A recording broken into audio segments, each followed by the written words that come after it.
This was because Leonid and the doctor were actually the same person. In addition to being a meteorologist and a driver of that special vehicle, Leonid was also a recent medical school graduate, and he was the one doctor at this research station. So Leonid was performing surgery on himself. He had given himself that Novocaine shot, and then forced himself to stay still as he carved a 4-inch long incision into his own abdomen, accidentally slicing into his intestines that he had the wherewithal to then stitch up as he's bleeding to death, and then he shoved his own hand into his abdominal cavity. But it was at that point that Leonid actually looked like he might die, because he began to show signs like he was going to pass out, likely from blood loss or just shock. But he'd given his assistants specific instruction on what to do if he passed out during the procedure. They were supposed to inject him with a specific drug mixture and then give him CPR until he woke up. But just as one of the assistants readied the needle to inject into Leonid because it did appear like he was about to pass out, Leonid suddenly sucked in a huge breath and his head snapped back up. Leonid, with his hand still inside of his abdomen,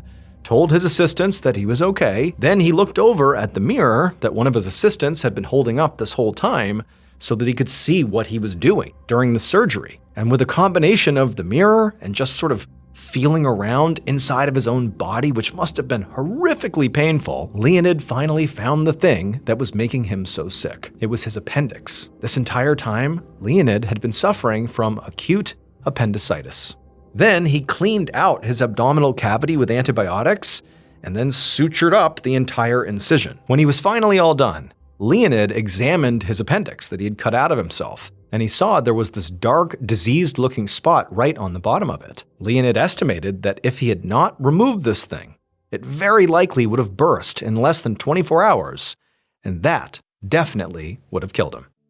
Within just 2 weeks, Leonid was back up on his feet and helping out at the research center like normal. And when the whole team went back home to the Soviet Union in April of 1962, so about a year after Leonid's self-surgery, he was greeted like a hero. The government actually gave him a medal called the Order of the Red Banner of Labor, which was for extraordinary contributions to Soviet society. And he would go down in history as the third person to ever perform a successful auto-appendectomy, and he did it outside of a real hospital with no other trained medical professionals anywhere nearby. Today, some countries actually require doctors who are stationed in Antarctica to undergo preventative appendectomies, just so that they will never be in a situation like Leonid. Because it turns out, the one thing you really can't bring to Antarctica is your appendix.